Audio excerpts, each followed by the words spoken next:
പിതാവിൻ്റെയും പുത്രൻ്റെയും പരിശുദ്ധാത്മാവിൻ്റെയും നാമത്തിൽ ആമേൻ. ഈശോയുടെ ഏറ്റവും പ്രിയപ്പെട്ട സൗരങ്ങളെ, കർത്താവിനെ കൂടുതൽ അറിയാൻ, സ്നേഹിക്കാൻ, കർത്താവിൽ നമ്മുടെ വിശ്വാസം ഉറപ്പിക്കാൻ വേണ്ടി ഈശോ തന്നെ ഒരുക്കി തരുന്ന പരിശുദ്ധാത്മാവ് നയിക്കുന്ന ഈ ഒരു ശുശ്രൂഷയിലേക്ക് നിങ്ങൾ എല്ലാവരും ഒരിക്കൽ കൂടി സ്വാഗതം ചെയ്യാണ്. ഈ ഒരു ശുശ്രൂഷ ദൈവനാമ മഹത്വത്തിന് വേണ്ടി നമ്മൾ സമർപ്പിക്കുമ്പോൾ നമ്മൾ ഓരോരുത്തർക്കും ഇതൊരു വലിയ അനുഗ്രഹമായി മാറട്ടെ. ഈശോയെ കൂടുതൽ അറിയാൻ, ഈശോയെ അന്വേഷിക്കാൻ, ഈശോയുമായിട്ടൊരു ആഴത്തിൽ ബന്ധം സ്ഥാപിക്കാൻ നമ്മളെല്ലാവരെയും പരിശുദ്ധാത്മാവ് സഹായിക്കട്ടെ. സങ്കീർത്തനം 105:3 നമ്മളിങ്ങനെ വായിക്കുന്നില്ലേ, കർത്താവിനെ അന്വേഷിക്കുന്നവരുടെ ഹൃദയം ആഹ്ലാദിക്കട്ടെ. കർത്താവിനെ അന്വേഷിക്കുന്നവരുടെ ഹൃദയം ആഹ്ലാദിക്കട്ടെ. ഈശോയെ അന്വേഷിക്കുക, ഈശോയെക്കുറിച്ച് കൂടുതൽ അറിയുക, കൂടുതൽ അറിഞ്ഞറിഞ്ഞ് ഈശോയുമായിട്ട് ബന്ധം വളർത്തിയെടുക്കുക, വിശ്വാസം വർദ്ധിപ്പിക്കുക. അങ്ങനെ നമ്മുടെ ഉള്ളിൽ മറ്റാർക്കും എടുത്തു മാറ്റാൻ പറ്റാത്തൊരു ആഹ്ലാദം നിറയും. ലോകം മുഴുവൻ നമുക്കെതിരെ നിൽക്കുമ്പോഴും എല്ലാ ഇല്ലായ്മകളിലും എല്ലാ സങ്കടങ്ങളിലും നമ്മുടെ ഉള്ളിൽ സ്വർഗം തരുന്ന ഒരു ആഹ്ലാദം നിൽക്കും, ഒരു സന്തോഷം, ഒരു ആനന്ദം നിൽക്കും. കർത്താവിനെ അന്വേഷിക്കുന്നവർക്ക് 105 സങ്കീർത്തനം 3 വാക്യം പ്രാർത്ഥന എങ്ങനെയാണ്? കർത്താവിനെ അന്വേഷിക്കുന്നവരുടെ ഹൃദയം ആഹ്ലാദിക്കട്ടെ. ഈ ഒരു പ്രാർത്ഥനയോടുകൂടി നമുക്ക് ഇന്നത്തെ ഒരു ശുശ്രൂഷയിലേക്ക് കടക്കാം. ഈശോയെ, അങ്ങയുടെ വചനം കേൾക്കുന്ന, അങ്ങയെക്കുറിച്ച് കൂടുതൽ അറിയാൻ ആഗ്രഹിക്കുന്ന അങ്ങയുടെ പ്രിയപ്പെട്ട മക്കൾ ഞങ്ങൾ ഓരോരുത്തരിലേക്കും അങ്ങ് തരുന്ന ആ ഒരു ആനന്ദം, ആഹ്ലാദം നിറയ്ക്കണമേ. പരിശുദ്ധ അമ്മ മാതാവേ, ഈ ശുശ്രൂഷയുടെ ഭാഗമായി നിൽക്കുന്ന എല്ലാവരെയും അനുഗ്രഹിക്കാൻ വേണ്ടി ഈശോയുടെ ഈ സമയം പ്രാർത്ഥിക്കണമേ.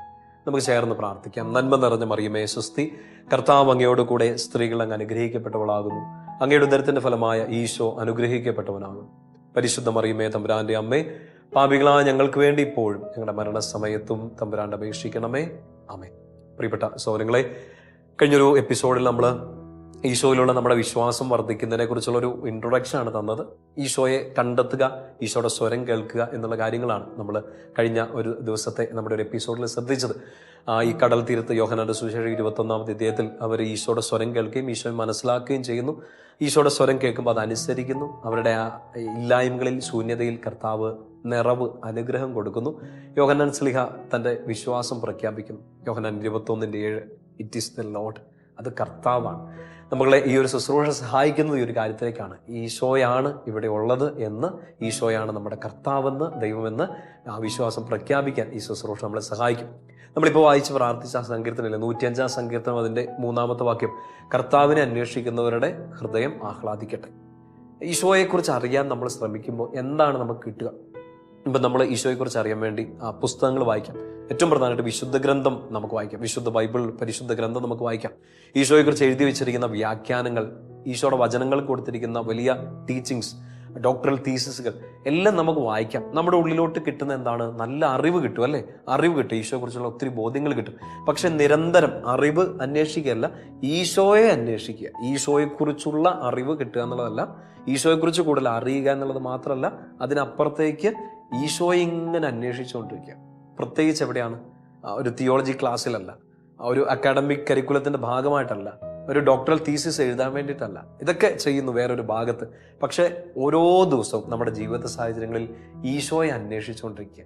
നമ്മുടെ പഠനങ്ങളിൽ, നമ്മുടെ ക്ലാസ്സുകളിൽ, ഹോസ്റ്റൽ മുറികളിൽ, പ്രത്യേകിച്ച് നമുക്ക് എതിർ സാഹചര്യങ്ങളിൽ, നമ്മുടെ ഇല്ലായ്മകളെല്ലാം ഈശോയെ അന്വേഷിക്കുക. കർത്താവിനെ അന്വേഷിക്കുന്നവരുടെ ഹൃദയം ആഹ്ലാദിക്കട്ടെ. സങ്കീർത്തകൻ നമ്മളോട് പറഞ്ഞിരുന്നൊരു കാര്യം, 105 സങ്കീർത്തനത്തിന്റെ 4-ാമത്തെ വാക്യത്തിൽ, കർത്താവിനെയും അവിടുത്തെ ബലത്തെയും അന്വേഷിക്കുക. എന്നുവെച്ചാൽ ഈശോയ്ക്ക് നിനക്ക് വേണ്ടി എന്തോരം ചെയ്യാൻ പറ്റുമെന്നുള്ള കാര്യം നീ അന്വേഷിച്ചറിയുക.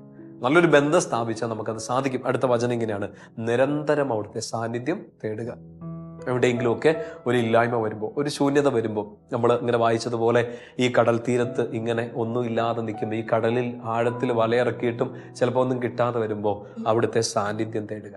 ആ സാന്നിധ്യം നിന്നെ അനുഗ്രഹിക്കും. ഈശോയുടെ സാന്നിധ്യം നമ്മളെ ശക്തിപ്പെടുത്തും. അതാണ് ഈശോയോട് ചേർന്ന് നിൽക്കുന്നത് നമ്മുടെ ഏറ്റവും വലിയ ആഹ്ലാദമായിട്ട് മാറും.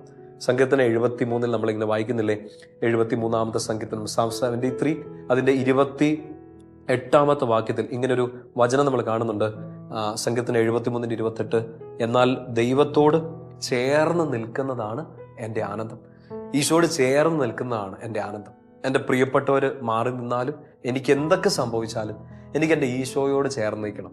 ഈശോയോട് ചേർന്ന് നിൽക്കണം. എന്ത് ചെയ്യണം? ഈശോയെ വിശ്വസിക്കണം. ആ വിശ്വാസം നമ്മളിൽ വളരണം. ഈ നമ്മുടെ ഈ ഒരു വേദനയിലും, നമ്മുടെ ഈ ഒരു ഇല്ലായ്മയിലും ഈ കടൽ തീരത്ത് നമ്മൾ കണ്ടെത്തുന്ന നിധിയാണ്. കടലിൽ നമ്മൾ കണ്ടെത്തുന്ന ഒരു നിധിയാണ് ഈശോ. നമ്മുടെ വേദനകളിൽ നമ്മൾ കണ്ടെത്തേണ്ട നിധിയാണ് ഈശോ. വായിച്ചിട്ടില്ലേ, ഒരാൾ ഒരു നിധി ഉണ്ടെന്നറിഞ്ഞപ്പോൾ ഉള്ളതെല്ലാം വിറ്റ് ആ വയൽ വാങ്ങുന്നു. നമ്മൾ കണ്ടെത്തേണ്ട നിധിയാണ്. ഈ ലോകമാകുന്ന വയലിൽ ഏറ്റവും പ്രഷ്യസ് ആയിട്ട് നമ്മൾ കണ്ടെത്തേണ്ട ഒരു ദിവസം നമ്മൾ കണ്ടെത്തേണ്ട നിധിയാണ് ഈശോ. ആ നിധി കണ്ടെത്തുന്നത് എങ്ങനെയാണ്? കടലിലേക്ക് നോക്കിയിരിക്കുമ്പോഴല്ല, ഇല്ലായ്മകളിലേക്ക് നോക്കിയിരിക്കുമ്പോഴല്ല, ഈ കടൽ തീരത്ത് നിൽക്കുന്ന ഈശോയെ നോക്കുമ്പോഴാണ് ആ നിധി കാണുക. കടല് ആർത്തിരമ്പുമ്പോൾ ഇരമ്പി ആർത്ത് നമ്മളെ മുക്കാൻ നോക്കുന്ന കടലിനെ നോക്കുമ്പോഴല്ല, ആ കടലിന് മീതെ നടക്കാൻ പറ്റുന്ന നടന്ന ഈശോയെ നോക്കുമ്പോഴാണ് നമ്മുടെ ഉള്ളിലേക്ക് ആഹ്ലാദം നിറയുക. 5 അപ്പം നോക്കുമ്പോഴല്ല, എനിക്ക് 5 അപ്പമേ ഉള്ളൂ 2 മീനേ ഉള്ളൂ എന്ന് പറഞ്ഞ് 5 അപ്പത്തിലേക്കും 2 മീനിലേക്കും നോക്കുമ്പോഴല്ല, ഈ 5 അപ്പവും 2 മീനും 5000 പേർക്ക് വിഭജിച്ച് കൊടുക്കാൻ പറ്റുന്ന ഈശോയെ നോക്കുമ്പോഴാണ് നമ്മുടെ ഉള്ളിൽ ആനന്ദം നിറയുക. നമ്മുടെ ജീവിതത്തിന്റെ മുമ്പിൽ പ്രാർത്ഥിച്ചിട്ട് ഉത്തരം കിട്ടാത്ത കാര്യങ്ങളില്ലേ, അടഞ്ഞു കിടക്കുന്ന വാതിലുകളില്ലേ, അടഞ്ഞു കിടക്കുന്ന വാതിലുകളുടെ മുമ്പിൽ പോയി സങ്കടപ്പെടുകയല്ല, ഞാനാണ് വാതിലെന്ന് പറയുന്ന ഈശോയെ നോക്കുമ്പോഴാണ് നമ്മുടെ ഉള്ളിൽ ആഹ്ലാദം നിറയുക, സന്തോഷം നിറയുക. രണ്ട് സങ്കീർത്തകൻ നമ്മളോട് പറയുന്നത് കർത്താവിനോട് ചേർന്ന് നിൽക്കും. 105 സങ്കീർത്തനത്തിൽ വായിച്ച പോലെ അവിടുത്തെ അന്വേഷിച്ചുകൊണ്ടിരിക്കും, ആഹ്ലാദം വരും. ഈ ഇല്ലായ്മകളിലേക്ക് ഒന്നും നോക്കിയിരിക്കുകയല്ല, വിശ്വസിക്കുക, ഈശോയിൽ വിശ്വസിക്കുക. അതിനുവേണ്ടി ഈ ശുശ്രൂഷ നമ്മളെ സഹായിക്കട്ടെ. നമ്മൾ ഇന്ന് ചിന്തിക്കാൻ പോകുന്നൊരു പ്രധാനപ്പെട്ട വിഷയം, so why do I believe? ഒത്തിരി ഡീറ്റെയിൽഡ് ആയിട്ട് നമുക്ക് പറയേണ്ട ഒരു വിഷയമാണ്. ഞാൻ എന്തിന് ഈശോയെ വിശ്വസിക്കണം, ഇല്ലെങ്കിൽ വിശ്വസിച്ചിട്ട് ഞാൻ എന്തിന് ഈശോയെ പ്രഖ്യാപിക്കണം? എളുപ്പമുള്ള ഒരു കാര്യമാണോ? അല്ല. ഇപ്പം അച്ഛനിപ്പോൾ ഇതേ ഒരു ടോക്ക് നിങ്ങളോട് പറഞ്ഞു തരുന്നു, ഞാനിപ്പോൾ ഈശോയെക്കുറിച്ച് പറഞ്ഞു തരുന്നു. ഒരുപക്ഷെ ഒരു ക്യാമറയുടെ മുമ്പിലിരുന്ന്, ഒരു സ്റ്റുഡിയോയിലിരുന്ന്, അല്ലെങ്കിൽ എനിക്ക് അതിനുള്ള സാഹചര്യങ്ങളൊക്കെ ഒരുങ്ങി ഒരുപക്ഷെ ഒരു കൺവെൻഷൻ പന്തലിൽ വെച്ചായിരിക്കാം, ഒരു മൈക്ക് മുമ്പിൽ പിടിച്ചുകൊണ്ടായിരിക്കാം ഈശോയിൽ എനിക്ക് എൻ്റെ വിശ്വാസം പ്രഖ്യാപിക്കാം, പ്രഘോഷിക്കാം, നിങ്ങളോടത് പഠിപ്പിച്ചു തരാം. നമ്മൾ ചിന്തിക്കുന്നത് ഇപ്പോൾ അച്ഛൻ ഇത് പറയുന്നത് പോലെ ഒരു വൈദികൻ ഒരു സുവിശേഷ പ്രഘോഷക പറയുന്നു എന്നുള്ളതല്ല. നമ്മൾ നമ്മുടെ എല്ലാ ജീവിത സാഹചര്യങ്ങളിൽ ഒരു daily life on a daily basis ഈശോയിലുള്ള വിശ്വാസം ഞാൻ എന്തിനാണ് പ്രഖ്യാപിക്കുന്നത്? ഒത്തിരി ഡീറ്റെയിൽഡ് ആയിട്ട് നമ്മൾ പറയേണ്ട ഒരു വിഷയം. നമ്മളത് ഈ ദിവസങ്ങളിലൊക്കെ വരുന്ന എപ്പിസോഡുകളിലൊക്കെ അതിനെക്കുറിച്ചൊക്കെ പഠിക്കും. ഏറ്റവും ബേസായിട്ട് അറിയണം എന്നല്ലെങ്കിൽ നമ്മുടെ ഒരു ബേസായിട്ട് നിൽക്കേണ്ട ഒരു കാര്യമാണ് ഫിലിപ്പിയർക്ക് എഴുതിയ ലേഖനത്തിൽ 2-ാമത്തെ അധ്യായം, ഞാൻ എന്തിനാണ് ഈശോയിലുള്ള ഒരു വിശ്വാസം പ്രഖ്യാപിക്കേണ്ടത്? ഈശോയിൽ വിശ്വാസം പ്രഖ്യാപിക്കുന്ന വഴി എന്താണ് ശരിക്കും എൻ്റെ ജീവിതത്തിൽ സംഭവിക്കാൻ പോകുന്നത്? ഫിലിപ്പിയർക്ക് എഴുതിയ ലേഖനം 2-ാമത്തെ അധ്യായം ഈശോയുടെ ഈശോ സ്വയം താഴ്ത്തുന്ന സ്വർഗത്തിലായിരുന്നവൻ നമ്മെ വീണ്ടെടുക്കാൻ വേണ്ടി നമ്മലൊരുവനായി തീർന്നതിനെ കുറിച്ച് ആ ഒരു വായനയാണ് നമ്മൾ ഒത്തിരി വായിച്ചിട്ടുള്ള 2-ാമത്തെ അധ്യായം, അതിൻ്റെ 10-11 വാക്യം. അറിയാവുന്ന വചനമാണ്, ശ്രദ്ധിച്ചത് കേൾക്കുക. യേശുവിൻ്റെ നാമത്തിന്റെ മുമ്പിൽ സ്വർഗത്തിലും ഭൂമിയിലുമുള്ള എല്ലാ മുട്ടുകളും, സകലരും മുട്ടുകൾ മടക്കുന്നതിനും യേശുക്രിസ്തു കർത്താവാണെന്ന പിതാവായ ദൈവത്തിന്റെ മഹത്വത്തിനായി എല്ലാ നാവുകളും ഏറ്റു പറയുന്നതിനുമാണ്. അപ്പൊ ഈശോ എന്തിന് ഈ ഭൂമിയിലേക്ക് ഇറങ്ങി വന്നു? ഈശോ മരിച്ചു, അടക്കപ്പെട്ടു, ഉയർത്തെഴുന്നേറ്റു. നമ്മുടെ ഫെയ്ത്തിന്റെ, നമ്മുടെ ക്രീഡിന്റെ, നമ്മുടെ വിശ്വാസ പ്രഖ്യാപനത്തിന്റെ ഏറ്റവും കോറായിട്ട് നിൽക്കുന്ന, ഏറ്റവും അടിസ്ഥാന ഫൗണ്ടേഷൻ ആയിട്ട് നിൽക്കുന്ന ഒരു കാര്യമാണ് ഈശോ ഇങ്ങോട്ട് ഇറങ്ങി വന്നു, നമ്മെപ്പോലെ ഒരുവനായി നമ്മെ ഉയർത്താൻ വേണ്ടി അവൻ ആ കുരിശിൽ മരിച്ചു, അടക്കപ്പെട്ടു, ഉയർത്തെഴുന്നേറ്റു. നമ്മൾ വായിക്കുന്നതാണ്. പൗലോസിലെ വളരെ തിയോളജിക്കലായിട്ട് കാര്യം പറഞ്ഞു തരികയാണ്. ഇത് ഈശോയുടെ നാമത്തിന്റെ മുമ്പിൽ സ്വർഗത്തിലും ഭൂമിയിലും പാതാളത്തിലുമുള്ള സകലരും മുട്ടുകൾ മടക്കുന്നതിന് വേണ്ടിയിട്ട്. അപ്പൊ അത് എന്തിനാ ഈശോ ഉയർത്തത്, ഇല്ലെങ്കിൽ എന്തിനാണ് നമ്മൾ ഈശോയിൽ വിശ്വസിക്കുന്നത് വെച്ചാൽ, ഏറ്റവും ബേസായിട്ട് എൻ്റെ പ്രിയപ്പെട്ട സ്വരങ്ങളെ മനസ്സിലാക്കേണ്ടതാണ്, വി സറണ്ടർ ടു ഹിം. ഞാൻ ഈശോയിൽ വിശ്വസിക്കുന്നു എന്ന് പറയുമ്പോൾ അതിൻ്റെ ഒന്നാമത്തെ ഒരു പ്രഖ്യാപനമാണ് ഐ സറണ്ടർ. ഞാൻ ഈശോയുടെ മുമ്പിൽ മുട്ടുമടക്കുന്നു. ഞാൻ ഈശോയിൽ വിശ്വസിക്കുന്നതിൻ്റെ അർത്ഥം ഞാൻ ഈശോയുടെ മുമ്പിൽ മുട്ടുകൾ അടക്കുന്നു, ഞാൻ എല്ലാം സമർപ്പിക്കുന്നു. എൻ്റെ ജീവിതം, എൻ്റെ സ്വപ്നങ്ങൾ ഇപ്പോൾ അത് തകർന്ന് തരിപ്പണായിട്ട് കിടക്കായിരിക്കാം. ഞാൻ ഉദ്ദേശിച്ച രീതിയിൽ എൻ്റെ ജീവിതം മുമ്പോട്ട് പോകുന്നുണ്ടല്ലോ. നിങ്ങളുടെ ജീവിത സാഹചര്യം ഓരോ ദിവസവും എന്തോ ഒരു സ്ട്രഗിളിലൂടെ എൻ്റെ പ്രിയപ്പെട്ട മക്കളെ നമ്മൾ ഓരോരുത്തരും കടന്നു പോകണേ. നമ്മുടെ കുടുംബം, നമ്മുടെ ശുശ്രൂഷ, മിനിസ്ട്രികൾ, ബാക്കി കാര്യങ്ങൾ, പഠിത്തം, ഒത്തിരി അധികം സ്ട്രഗിൾസിലൂടെ പേഴ്സണൽ ലൈഫിൽ നിങ്ങളുടെ മനസ്സ് തകർന്നു പോകുന്ന സാഹചര്യം ഉണ്ടാവുന്നുണ്ട്. ശരീരം ക്ഷയിച്ചു പോകുന്ന രീതിയിലുള്ള വേദനകൾ ഉണ്ടാവാറുണ്ട്. ആത്മാവ് നഷ്ടപ്പെട്ടു പോകുന്ന രീതിയിൽ പാപ സാഹചര്യങ്ങൾ, പ്രലോഭനങ്ങൾ നമ്മുടെ മുമ്പിലുണ്ട്. നമുക്ക് ചെയ്യേണ്ട ഒറ്റ കാര്യം, ഈശോയെ ഞാൻ നിന്നിൽ വിശ്വസിക്കുന്നു എന്ന് പറയുമ്പോൾ ഈശോയിൽ ഞാൻ വിശ്വസിക്കുക മാത്രമല്ല, ഐ സറണ്ടർ. എൻ്റെ ഈ അവസ്ഥയെ മുഴുവൻ ഞാൻ നിന്റെ മുമ്പിലേക്ക് ഇറക്കി വെക്കുകയാണെന്ന് പ്രഖ്യാപിക്കുന്നതാണ് ഈശോയിലുള്ള വിശ്വാസത്തിൻ്റെ ഒരു ഫേസ്, ഒരു മാനം, ഒരു ആംഗിൾ. ഞാൻ ഈശോയിൽ വിശ്വസിക്കുന്നു. നമുക്കിപ്പോൾ ഒന്നും ചെയ്യാൻ പറ്റാത്ത അവസ്ഥയല്ലേ? ചിലപ്പോൾ ഇന്ന് ശ്വാസം മുട്ടിക്കൊണ്ടായിരിക്കും ചിലപ്പോൾ ഈ ശുശ്രൂഷയുടെ ഭാഗമായിട്ട് നിൽക്കുന്നത്. ഒരു അല്പം ആശ്വാസത്തിന് വേണ്ടിയിട്ടായിരിക്കും ഇന്ന് നിങ്ങൾ വിശുദ്ധ ഗ്രന്ഥം തുറന്നേ. ഇന്ന് ഈ വചനം എടുത്തൊക്കെ വായിക്കുകയും ഈ ശുശ്രൂഷയുടെ ഭാഗമായിട്ട് നിൽക്കുകയും ചെയ്യും, ഈ TV ഓപ്പൺ ചെയ്യുകയോ ഈ ചാനൽ ഓപ്പൺ ചെയ്യുകയൊക്കെ ചെയ്യുന്ന കർത്താവെ, എനിക്കൊന്ന് ആശ്വാസത്തിന് വേണ്ടി ഒരു വചനം എന്താ? ഈശോ തരുന്ന ഏറ്റവും വലിയ ആശ്വാസം എന്താണ്? ബിലീവ് മീ, ഈശോയെ വിശ്വസിക്കുക എന്ന് ഈശോ നിങ്ങളോട് പറയാണ്. ഈശോയിൽ വിശ്വസിക്കുക എന്ന് വെച്ചാൽ ഈശോയുടെ മക്കൾ എന്ത് ചെയ്യണം? ഞാനും നിങ്ങൾ എന്ത് ചെയ്യണം? You surrender to him. ഇത് കടന്നുപോയത് എന്തോ ആവട്ടെ, ഇപ്പം ഈ ശുശ്രൂഷ ഇപ്പം ഇവിടെ ഒന്ന് പോസ് ചെയ്യണമെങ്കിൽ പോസ് ചെയ്യാം നമുക്ക്. എൻ്റെ ഈശോയുടെ അടുത്ത് പറ, ഈശോ എൻ്റെ അവസ്ഥ ഇതാണ്, ഞാനിത് മാറണമെന്ന് പ്രാർത്ഥിച്ചുകൊണ്ടിരിക്കുകയല്ല, ഇതിനൊരു ഉത്തരം തരണമെന്ന് പ്രാർത്ഥിച്ചുകൊണ്ടിരിക്കുകയല്ല, ഞാൻ പരാതിപ്പെടുകയല്ല, ഇതൊക്കെ എനിക്ക് നിന്റെ മുമ്പിൽ ഇറക്കി വെക്കാം ഈശോയെ. But I surrender. ഞാനിത് നിന്റെ മുമ്പിൽ സമർപ്പിക്കണം. നമ്മൾ പണ്ട് പോലെ പാടി പ്രാർത്ഥിച്ച ആ ഒരു പാട്ടൊക്കെ ഇല്ലേ, സർവവും യേശുനാഥനായി സമർപ്പണം ചെയ്തിടുന്നു മോദമോടെ ഞാനിത് എൻ്റെ മുമ്പിൽ എൻ്റെ മുമ്പിൽ ഞാൻ ഇപ്പം കൺമുമ്പിൽ എൻ്റെ ഈശോയെ കാണുന്നില്ലെങ്കിലും ഐ ബിലീവ്, ഞാൻ വിശ്വസിച്ചുകൊണ്ട് എല്ലാം ഞാൻ ഈശോയുടെ മുമ്പിൽ സമർപ്പിക്കുകയാണ്. ഞാൻ എന്തുകൊണ്ട് ഈശോയെ വിശ്വസിക്കണം എന്നുള്ളതിൻ്റെ ഏറ്റവും പ്രധാനപ്പെട്ട കാര്യങ്ങളൊന്നതാണ് ഞാൻ വിശ്വസിക്കുന്നതോടൊപ്പം ഞാൻ എല്ലാം സമർപ്പിക്കുകയാണ്. നിങ്ങളത് സമർപ്പിക്കാൻ ഒരിടമുണ്ടെങ്കിൽ തന്നെ നമുക്ക് ആശ്വാസം തുടങ്ങിയില്ലേ? എൻ്റെ പ്രിയപ്പെട്ട സഹോദരങ്ങളെ, വിശ്വാസവും ആശ്വാസമൊക്കെ ഒരുമിച്ച് പോകും. നിങ്ങൾ ഈശോയിൽ വിശ്വസിക്കുന്നുണ്ടെങ്കിൽ നിങ്ങൾക്ക് ആശ്വാസം ഉണ്ടാവും. മത്തായി സുവിശേഷം 11-28 വാക്യത്തിലൊക്കെ ഈശോ ഇങ്ങനെ നമ്മളെ ഇൻവൈറ്റ് ചെയ്യുന്നില്ലേ? നിങ്ങൾ അധ്വാനിക്കുന്നു, നിങ്ങൾ ഭാരം വഹിക്കുന്നു, വാ എൻ്റെ അടുത്തോട്ട് വാ, ഞാൻ നിങ്ങളെ ആശ്വസിപ്പിക്കാം. അപ്പം നിങ്ങൾ ഈശോയിൽ ആശ്വാസം കണ്ടെത്തണമെങ്കിൽ, നിങ്ങൾ ഈശോയുടെ മുമ്പിൽ പോയി ഇത് സറണ്ടർ ചെയ്യണമെങ്കിൽ, ഈ ഭാരം, ഈ നുകം നിങ്ങൾ ഈശോയിൽ ഇറക്കി വെക്കണമെങ്കിൽ first thing you should believe. നിങ്ങൾ ഈശോയിൽ വിശ്വസിച്ചാൽ മാത്രമേ പറ്റുള്ളൂ. സോ ഞാൻ എന്തിനു വിശ്വസിക്കണം, വിശ്വസിക്കുന്നതുകൊണ്ട് എനിക്ക് എന്ത് സംഭവിക്കുന്നു എന്നുള്ളതിൻ്റെ ആദ്യത്തെ ഉത്തരം, എനിക്ക് സറണ്ടർ ചെയ്യാൻ, എനിക്കെല്ലാം ഇറക്കി വയ്ക്കാൻ ഒരാളെ ഞാൻ കണ്ടെത്തുന്നു. മറ്റാരുമല്ല, ഈശോ. മറ്റാർക്കും എൻ്റെ നുകം ഏറ്റെടുക്കാൻ പറ്റില്ല. മറ്റാർക്കും നിന്നെ ആശ്വസിപ്പിക്കാൻ പറ്റില്ല. ചിലപ്പോൾ ഒരു സങ്കടം വന്ന സമയത്ത് ഒരു പാട്ട് കേട്ടു, ആശ്വാസം തോന്നുമായിരിക്കും. ആ പാട്ട് കഴിയുമ്പോൾ വീണ്ടും ശ്വാസം മുട്ടും. ചിലപ്പോൾ ഒരു ആശ്വാസത്തിന് വേണ്ടി ഒരു യാത്ര പോകും, ഒരു കൂട്ടുകാരിയെ കാണാൻ വേണ്ടി പോകും. തിരിച്ചു വീണ്ടും വരണ്ടേ ഈ സ്ഥലത്തേക്ക്, ഈ മുറിയിലേക്ക് തിരിച്ചു വരണ്ടേ? അതേ സാഹചര്യത്തില്ല നീ വീണ്ടും ഫേസ് ചെയ്യണ്ടേ? ആശ്വാസം കിട്ടുകയാണോ? നിലനിൽക്കുന്ന ഒരു ആശ്വാസം നിനക്ക് അവിടെ ഉണ്ടോ? ഇനി കഴിഞ്ഞ കാലങ്ങളിലേക്കൊന്ന് ചിക്കിച്ചകഞ്ഞ് വേദനകളെ ട്രിഗർ ചെയ്ത് പൊക്കിക്കൊണ്ട് വരണ്ട. എവിടെയെങ്കിലുമൊക്കെ ഒരു ആശ്വാസം, ഇങ്ങനെ ഒരു അനുഭവം നിങ്ങൾക്ക് ഉണ്ടായിട്ടുണ്ടെങ്കിൽ, എവിടെയെങ്കിലുമൊക്കെ ഒരു ആശ്വാസത്തിന് വേണ്ടി നിങ്ങൾ പോയി നിങ്ങളുടെ ഹൃദയം തുറന്ന ഇടങ്ങൾ ഒരു പക്ഷേ അല്പനേരത്തേക്ക് ഒരു ആശ്വാസം തന്ന് പിന്നീട് ഒരിക്കലും ശ്വാസം എടുക്കാൻ പറ്റാത്ത രീതിയിലുള്ള സങ്കടങ്ങൾ തന്ന അനുഭവങ്ങളുള്ള മനുഷ്യരില്ലേ? വിശ്വാസത്തോടെ നമ്മൾ നമ്മുടെ ഹൃദയം തുറന്ന് പറഞ്ഞ ചില രഹസ്യങ്ങൾ അങ്ങാടിപ്പാട്ടായി മാറി നമ്മുടെ തലകുനിക്കേണ്ടി വന്ന അവസ്ഥകൾ ഉണ്ടായിട്ടില്ലേ? For a moment you believed him or her. കുറച്ച് സമയത്തേക്ക് ആ വ്യക്തിയെ നീ വിശ്വസിച്ചിട്ടുണ്ട്. എല്ലാ സാഹചര്യങ്ങളും ഒരുപോലെയല്ല. ഒരുപക്ഷെ നിങ്ങൾക്ക് ചങ്ക് തുറന്ന് പറയാൻ പറ്റിയപ്പോൾ ആ വ്യക്തിയിലൂടെ ഈശോ തന്നെ നമ്മളെ സഹായിച്ചിട്ടുണ്ട്. പക്ഷെ പലപ്പോഴും പല മനുഷ്യരും സങ്കടങ്ങൾ ചങ്കുപൊട്ടി നിലവിളിച്ച് പറയുന്ന കണ്ടിട്ടുണ്ട്, ഞാൻ അത്രയും വിശ്വസിച്ച ഒരാളാണ് എന്നെ പറ്റിച്ചത്. എൻ്റെ ജീവിത രഹസ്യം ഒരു കുമ്പസാരക്കൂട് പോലെ ഞാൻ ഇറക്കി വെച്ച ഇടങ്ങളിലാണ് എനിക്ക് ശ്വാസം മുട്ടലുകൾ വന്നിട്ടുള്ളത്. ആ വ്യക്തിയോട് ഇത് പറഞ്ഞതിൻ്റെ പേരിൽ ദീർഘനിശ്വാസങ്ങൾ മാത്രമാണ് എനിക്ക് സമ്മാനമായിട്ട് കിട്ടിയത്. ശ്വാസം കിട്ടാതെ ഞാൻ പെടഞ്ഞിട്ടുണ്ടെന്ന് മനുഷ്യർ പറയുന്നത് കേട്ടില്ലേ? നിങ്ങൾ അനുഭവിച്ചിട്ടില്ലേ? നമ്മൾ വിശ്വസിച്ചു പോയി ചിലപ്പോൾ ചില സാഹചര്യങ്ങളെ, മനുഷ്യരെയൊക്കെ. എൻ്റെ പ്രിയപ്പെട്ട സഹോദരങ്ങളെ, ഈശോയിൽ ആദ്യം വിശ്വസിച്ചാൽ നീ ആരെ വിശ്വസിക്കണമെന്ന് പോലും ഈശോ പറഞ്ഞു തരും.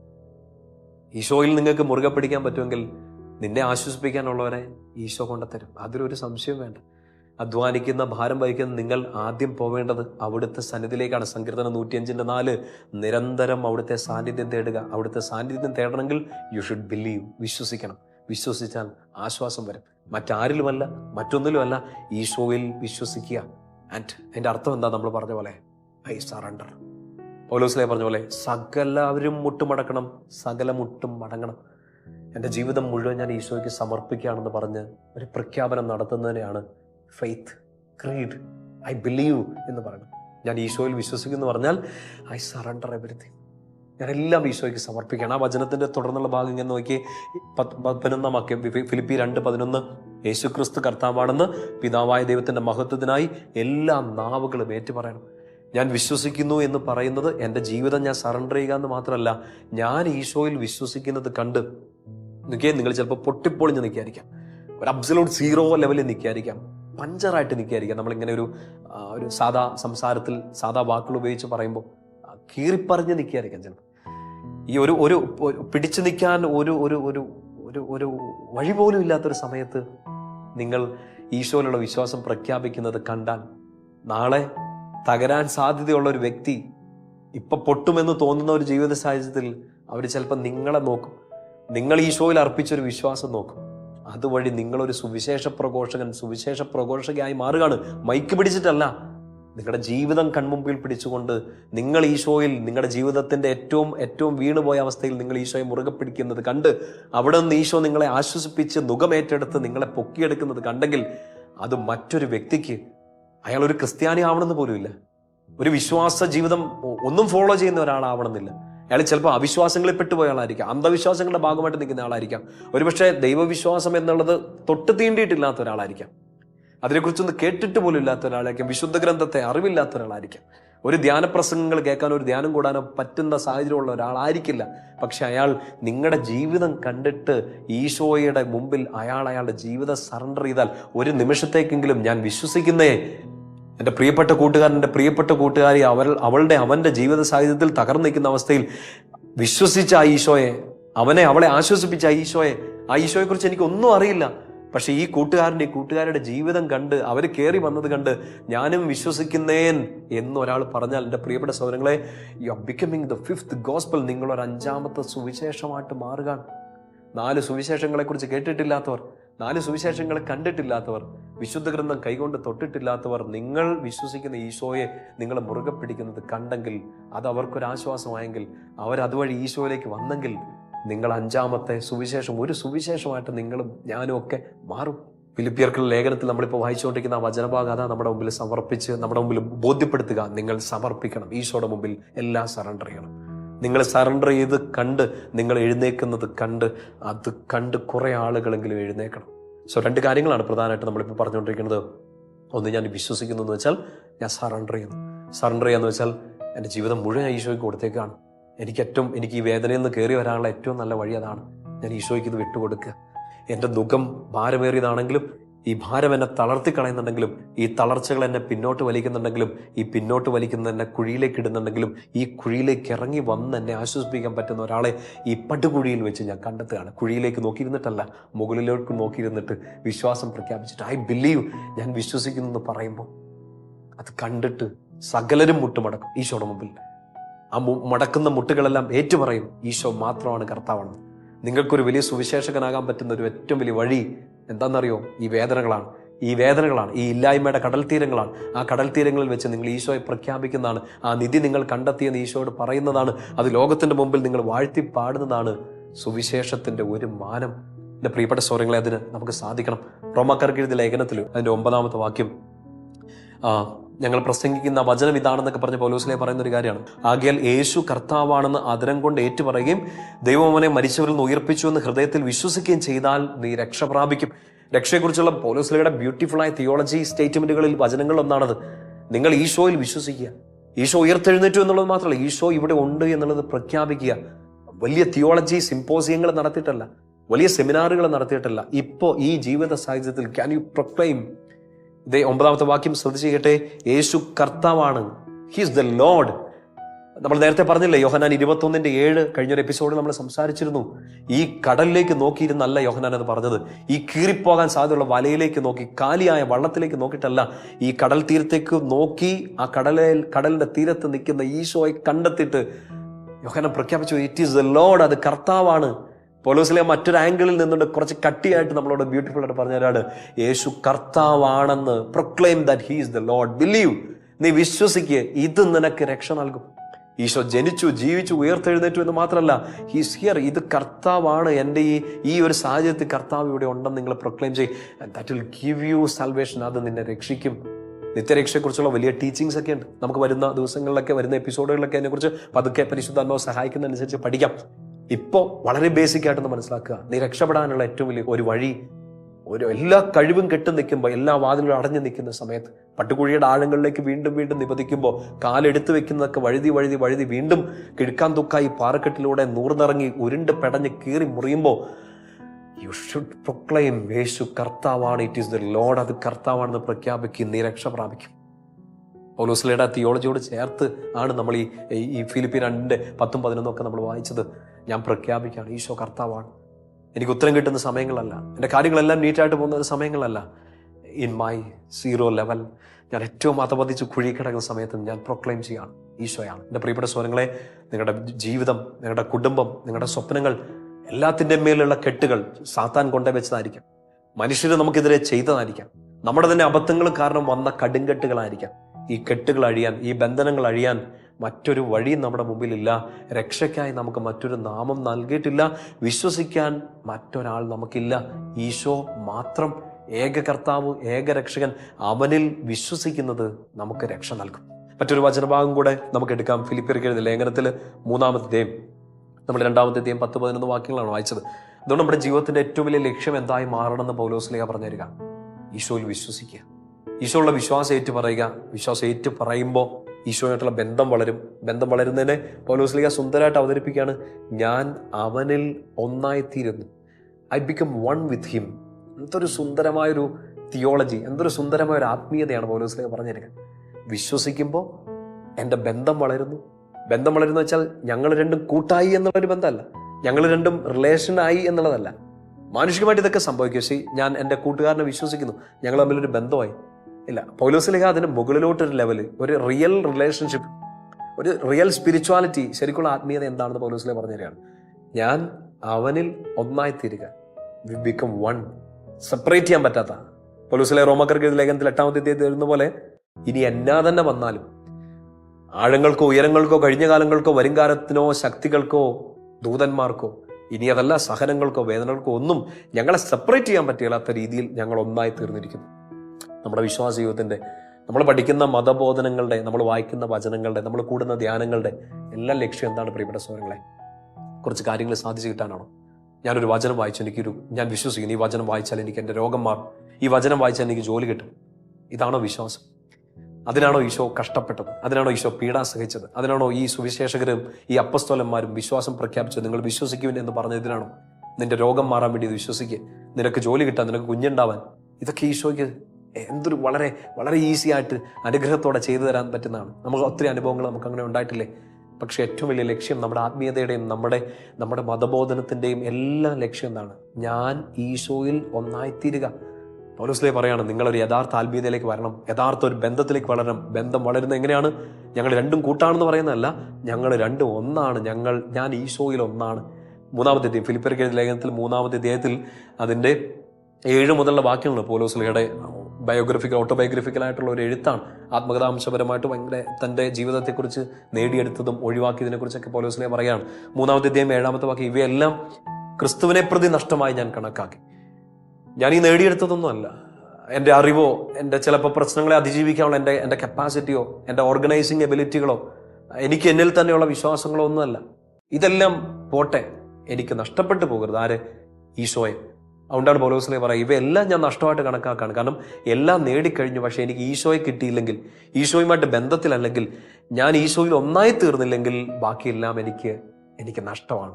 8-ാമത്തെ വാക്യം ശ്രദ്ധിച്ചേ, ഇവ മാത്രമല്ല എൻ്റെ കർത്താവായ യേശുക്രിസ്തുവിനെ കുറിച്ചുള്ള ജ്ഞാനം, ഉൾക്കാഴ്ച, അത് ഏറ്റവും വിലപ്പെട്ടതാകിയാൽ ബാക്കിയെല്ലാം വേണമെങ്കിൽ പോയാലും കുഴപ്പമില്ല. വചനം ശ്രദ്ധിക്കുക, ഇവ മാത്രമല്ല എൻ്റെ കർത്താവായ യേശുക്രിസ്തുവിനെ പറ്റിയുള്ള ജ്ഞാനം കൂടുതൽ വിലയുള്ളതാകിയാൽ സർവവും നഷ്ടമായി തന്നെ ഞാൻ പരിഗണിക്കുന്നു. എന്ന് വെച്ചാൽ നിധി കണ്ടെത്തിയവൻ ബാക്കിയെല്ലാം വിൽക്കുന്നു.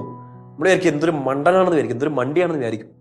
പക്ഷെ നിധി കണ്ടെത്തിയവന്, നിധിയുടെ മൂല്യം തിരിച്ചറിഞ്ഞവന് ചിലപ്പോൾ ബാക്കിയെല്ലാം വിറ്റ് കളയാം. അവൻ ഈ വയൽ മാത്രം മതി, ആ വയലിനുള്ളിൽ അവൻ കണ്ടെത്തിയ നിധി മാത്രം മതി. ഈശോയെക്കുറിച്ച് ഫോക്കസ് ചെയ്യുന്ന സമയത്ത് നിധി കണ്ടെത്തും.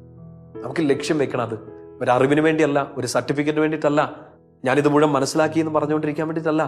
ഒരുപക്ഷെ നമുക്ക് ബൈബിൾ പകർത്തി എഴുതാം, നമ്മൾ ബൈബിൾ മുഴുവനായിട്ട് വായിക്കാം, എനിക്കിതെല്ലാം കിട്ടി എന്ന് പറയാനല്ല. നമുക്ക് ആരെ കിട്ടണം?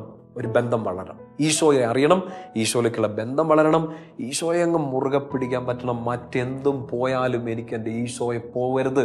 വല ഇനിയും ശൂന്യമാകും, വള്ളം ചിലപ്പോൾ ഇനിയും ആടി ഒലയും, ഇനിയും ചിലപ്പോൾ തിരമാലകൾ ഈ ജീവിതത്തിലേക്ക് അടിച്ചു കയറും. കൺമുമ്പിൽ പർവ്വതങ്ങൾ ഒന്നിനു മുമ്പേ ഒന്നാകെ ഇങ്ങനെ കയറി വരും. ഒരു പർവ്വതം ഇറങ്ങിക്കഴിഞ്ഞ് ആശ്വസിക്കുന്ന സമയത്ത് മറ്റൊരു പർവ്വതം കൺമുമ്പിൽ ഒരു കൊടുമുടിയായിട്ട് തെളിഞ്ഞു നിൽക്കും.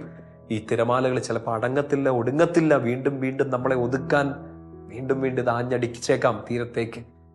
വെറുതെ ഒരു ആശ്വാസത്തിന് വേണ്ടി തീരത്ത് പോയി നിൽക്കുന്ന നമ്മളെപ്പോലും വകഞ്ഞ് തൂരക്കളയുന്ന രീതിയിൽ തിരമാലകൾ ആഞ്ഞടിച്ചേക്കാം. അത്രയധികം സങ്കടങ്ങൾ വന്നേക്കാം. ഒരു വേദനയിൽ നിന്ന് കയറി പോന്നു കഴിഞ്ഞപ്പോഴത്തേന് അടുത്തത് ചാടുന്ന ഒരു തീച്ചൂളയിലേക്കായിരിക്കാം. ഒരു വേദന തീരുമ്പം മറ്റൊന്ന് വന്നേക്കാം. ഈ തീ കെട്ടടങ്ങണമെന്ന് ആഗ്രഹിക്കുമ്പോൾ അതിനേക്കാൾ ആളിക്കത്തുന്ന തീജ്വാലകളായിരിക്കാം നമ്മുടെ മുമ്പിൽ പ്രത്യക്ഷപ്പെടുന്നത്. പക്ഷേ അഗ്നിക്ക് മേൽ, പർവ്വതങ്ങൾക്ക് മേൽ, തിരമാലകൾക്ക് മേൽ പാദങ്ങൾ ഒന്നി നിൽക്കുന്ന കർത്താവിനെ മാത്രം നോക്കാൻ, അതാണ് നമുക്ക് വേണ്ടത്. ഐ ബിലീവ് ഈ പർവ്വതത്തെ അല്ല, ഈ തിരമാലകളെയല്ല, ഇതിൻ്റെ പിന്നിൽ പ്രവർത്തിച്ച ശക്തികളെയല്ല, എന്നെ തകർക്കാൻ ശ്രമിക്കുന്ന സാഹചര്യങ്ങളെയല്ല, എൻ്റെ ആത്മാവിനെ മോഷ്ടിച്ചെടുക്കാൻ പറ്റുന്ന പിശാചിനെയല്ല. ഞാൻ ആരെയും നോക്കുന്നില്ല. ആരെ നോക്കണം? ഈശോയുടെ മകൻ, ഈശോയുടെ മകൾ ആരെ നോക്കണം? ഈശോയെ അറിയുക, സ്നേഹിക്കുക, ബന്ധം വളരുക, അവനിൽ നീ ഒന്നായിത്തീരുക. കർത്താവിനെ കൂടുതൽ സ്നേഹിക്കാനും കൂടുതൽ അടുക്കാനും ഒക്കെ ഈ ശുശ്രൂഷ നമ്മളെ സഹായിക്കട്ടെ. നമുക്ക് പരസ്പരം പ്രാർത്ഥിക്കാം. അച്ഛൻ നിങ്ങൾക്ക് വേണ്ടി പ്രാർത്ഥിക്കുന്നു, നിങ്ങൾ എനിക്ക് വേണ്ടി പ്രാർത്ഥിക്കുക. ഈശോയുടെ നാമം മഹത്വപ്പെടട്ടെ. പിതാവിൻ്റെയും പുത്രൻ്റെയും പരിശുദ്ധാത്മാവിൻ്റെയും നാമത്തിൽ ആമേൻ.